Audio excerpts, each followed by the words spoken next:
Welcome to Bite at a Time Books, where we read you your favorite classics one bite at a time. My name is Bree Carlile, and I love to read, and wanted to share my passion with listeners like you. Be sure to follow the show on your favorite podcast platforms so you get all the new episodes. Or you can follow the show on YouTube, where we have playlists for all the stories. You can find us on all the social medias, at Bite at a Time Books, or on our website, biteatatimebooks.com, where you can also sign up for our newsletter for more information on what we're reading and what's coming next for the podcasts. We're part of the Bite at a Time Books Productions Network. If you'd also like to hear what inspired your favorite classic author to write their novels, and what was going on in the world at the time, check out the Bite at a Time Books Behind the Story podcast, Tuesdays, wherever you listen to podcasts. Today we'll be continuing The Return of Sherlock Holmes by Arthur Conan Doyle. The Adventure of the Norwood Builder. Bite 1.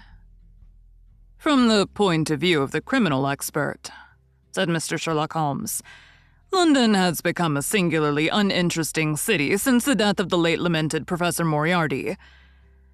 I can hardly think that you would find many decent citizens to agree with you, I answered. Well, I must not be selfish, said he, with a smile as he pushed back his chair from the breakfast table. The community is certainly the gainer, and no one the loser, save the poor out-of-work specialist whose occupation has gone. With that man in the field, one's morning paper presented infinite possibilities. Often it was only the smallest trace, Watson, the faintest indication. And yet it was enough to tell me that the great malignant brain was there, as the gentlest trimmers of the edges of the web remind one of the foul spider which lurks in the center. Petty thefts, wanton assaults, purposeless outrage, to the man who held the clue, all could be worked into one connected whole. To the scientific student of the higher criminal world, no capital in Europe offered the advantages which London then possessed. But now... He shrugged his shoulders in humorous deprecation at the state of things which he had himself done so much to produce. At the time of which I speak, Holmes had been back for some months, and I, at his request, had sold my practice and returned to share the old quarters in Baker Street. A young doctor named Werner had purchased my small Kensington practice, and given, with astonishing little demur, the high price that I ventured to ask, an incident which only explained itself some years later, when I found that Werner was a distant relation of Holmes, and that it was my friend who had really found the money. Our months of partnership had not been so uneventful as he had stated, for I find, on looking over my notes, that this period includes a case of the papers of ex-President Murillo, and also the shocking affair of the Dutch steamship, Friesland, which so nearly cost us both our lives. His cold and proud nature was always averse, however, from anything in the shape of public applause, and he bound me in the most stringent terms to say no further word of himself, his methods, or his successes, a prohibition which, as I've explained, has only now been removed. Mr. Sherlock Holmes was leaning back in his chair after his whimsical protest, and was unfolding his morning paper in a leisurely fashion, when our attention was arrested by a tremendous ring at the bell, followed immediately by a hollow drumming sound, as if someone were beating on the outer door with his fist. As it opened, there came a tumultuous rush into the hall. Rapid feet clattered up the stair, and an instant later a wild-eyed and frantic young man, pale, disheveled, and palpitating, burst into the room. He looked from one to the other of us, and under our gaze of inquiry, he became conscious that some apology was needed for this unceremonious entry. "I'm sorry, Mr. Holmes," he cried. "You mustn't blame me. I'm nearly mad. Mr. Holmes, I am the unhappy John Hector MacFarlane." He made the announcement as if the name alone would explain both his visit and its manner. But I could see by my companion's unresponsive face that it meant no more to him than to me. "Have a cigarette, Mr. MacFarlane," said he, pushing his case across. "I'm sure that with your symptoms, my friend Dr. Watson here would prescribe a sedative. The weather has been so very warm these last few days. Now, if you feel a little more composed, I should be glad if you would sit down in that chair and tell us very slowly and quietly who you are and what it is that you want. You mentioned your name, as if I should recognize it. But I assure you that beyond the obvious facts that you are a bachelor, a solicitor, a Freemason, and an asthmatic, I know nothing whatever about you." Familiar as I was with my friend's methods, it was not difficult for me to follow his deductions and to observe the untidiness of attire, the sheaf of legal papers, the watch charm, and the breathing which had prompted them. Our client, however, stared in amazement. "Yes, I am all that, Mr. Holmes. And in addition, I am the most unfortunate man at this moment in London. For heaven's sake, don't abandon me, Mr. Holmes. If they come to arrest me before I finish my story, make them give me time so that I may tell you the whole truth. I could go to jail happy if I knew that you were working for me outside." "Arrest you," said Holmes. "This is really most interesting. On what charge do you expect to be arrested?" "Upon the charge of murdering Mr. Jonas Oldeker of Lower Norwood." My companion's expressive face showed a sympathy which was not, I'm afraid, entirely unmixed with satisfaction. "Dear me," said he. "It was only this moment at breakfast that I was saying to my friend Dr. Watson that sensational cases had disappeared out of our papers." Our visitor stretched forward a quivering hand and picked up the Daily Telegraph which still lay upon Holmes's knee. "If you had looked at it, sir, you would have seen at a glance what the errand is on which I have come to you this morning. I feel as if my name and my misfortune must be in every man's mouth." He turned it over to expose the central page. "Here it is. And with your permission, I will read it to you. Listen to this, Mr. Holmes. The headlines are, 'Mysterious Affair at Lower Norwood. Disappearance of a well-known builder. Suspicion of murder and arson. A clue to the criminal.' That is the clue which they are already following, Mr. Holmes, and I know that it leads infallibly to me. I've been followed from London Bridge Station, and I'm sure that they're only waiting for the warrant to arrest me. It will break my mother's heart. It will break her heart." He wrung his hands in an agony of apprehension and swayed backward and forward in his chair. I looked with interest upon this man who was accused of being the perpetrator of a crime of violence. He was flaxen-haired and handsome, in a washed-out, negative fashion, with frightened blue eyes and a clean-shaven face, with a weak, sensitive mouth. His age may have been about 27, his dress and bearing that of a gentleman. From the pocket of his light summer overcoat protruded the bundle of endorsed papers which proclaimed his profession. "We must use what time we have," said Holmes. "Watson, would you have the kindness to take the paper and to read the paragraph in question?"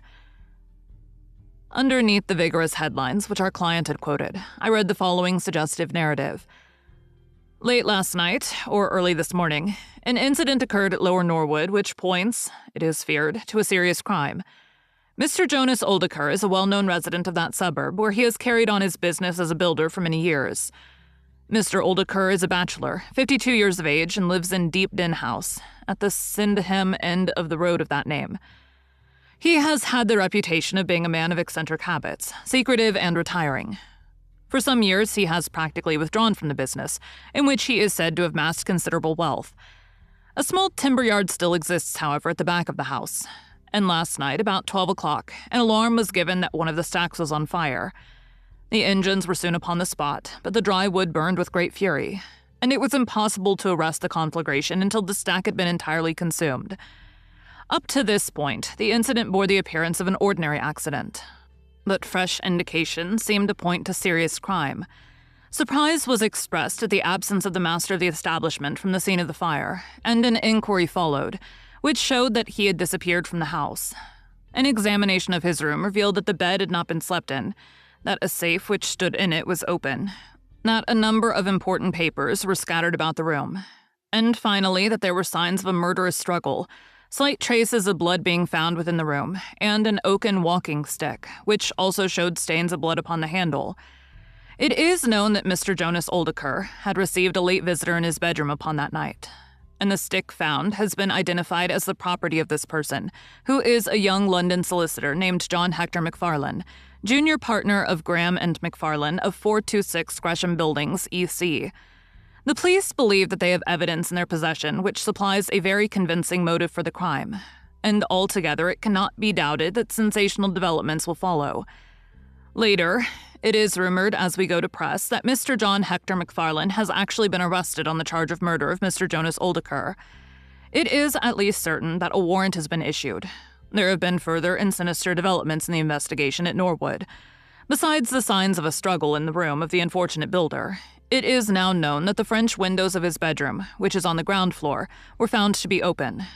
That there were marks as if some bulky object had been dragged across to the woodpile. And finally, it is asserted that charred remains have been found among the charcoal ashes of the fire. The police theory is that a most sensational crime has been committed. That the victim was clubbed to death in his own bedroom, his papers rifled, and his dead body dragged across to the wood stack, which was then ignited so as to hide all traces of the crime. The conduct of the criminal investigation has been left in the experienced hands of Inspector Lestrade of Scotland Yard, who is following up the clues with his accustomed energy and sagacity. Sherlock Holmes listened with closed eyes and fingertips together to this remarkable account. "The case has certainly some points of interest," said he in his languid fashion.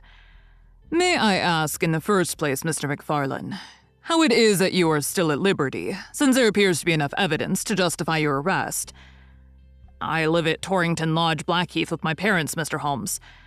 But last night, having to do business very late with Mr. Jonas Oldeker, I stayed at a hotel in Norwood and came to my business from there. I knew nothing of this affair until I was in the train, when I read what you've just heard. I at once saw the horrible danger of my position, and I hurried to put the case into your hands. I have no doubt that I should have been arrested either at my city office or at my home. A man followed me from the London Bridge station, and I have no doubt.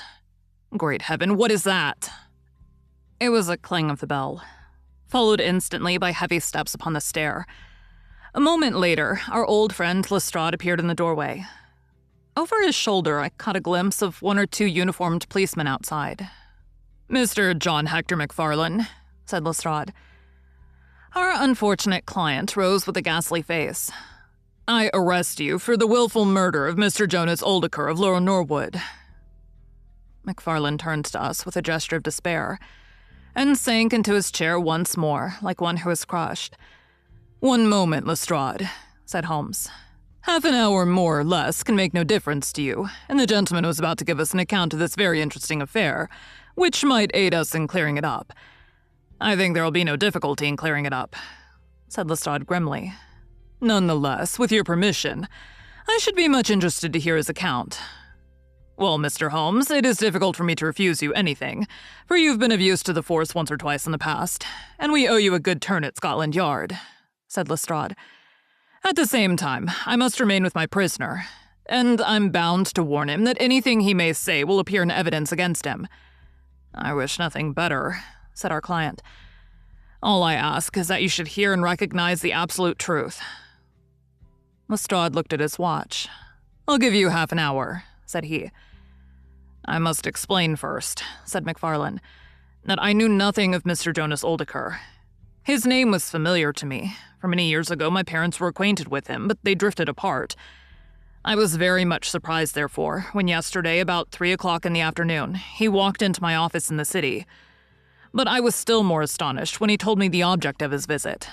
He had in his hand several sheets of a notebook covered with scribbled writing. Here they are. And he laid them on my table. "Here is my will," said he. "I want you, Mr. McFarlane, to cast it into proper legal shape. I will sit here while you do so." I set myself to copy it, and you can imagine my astonishment when I found that with some reservations, he had left all his property to me. He was a strange little ferret-like man with white eyelashes, and when I looked up at him, I found his keen gray eyes fixed upon me with an amused expression. I could hardly believe my own as I read the terms of the will. But he explained that he was a bachelor with hardly any living relation, that he had known my parents in his youth, and that he had always heard of me as a very deserving young man, and was assured that his money would be in worthy hands. Of course, I could only stammer out my thanks. The will was duly finished, signed, and witnessed by my clerk. This is it on the blue paper, and these slips, as I've explained, are the rough draft. Mr. Jonas Oldeker then informed me that there were a number of documents, building leases, title deeds, mortgages, scrip, and so forth, which it was necessary that I should see and understand.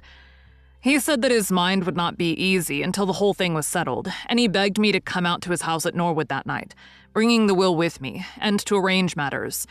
Remember, my boy, not one word to your parents about the affair until everything is settled. We will keep it as a little surprise for them." He was very insistent upon this point, and made me promise it faithfully. Thank you for joining Bite at a Time Books today, while we read a bite of one of your favorite classics. Again, my name is Bree Carlile, and I hope you join us tomorrow for the next bite of The Return of Sherlock Holmes. If you enjoyed our show, be sure to follow us so you get all the new episodes. We would also love for you to drop us a rating on your favorite podcast platform. You can catch us on all the social medias at Bite at a Time Books, or check out our website, biteatatimebooks.com, where you can sign up for our newsletter. Our show is part of the Bite at a Time Books Productions Network. If you would also like to hear about the authors who write the books we read on the show, check out the Bite at a Time Books Behind the Story podcast, wherever you listen to podcasts, or on biteatatimebooksbehindthestory.com.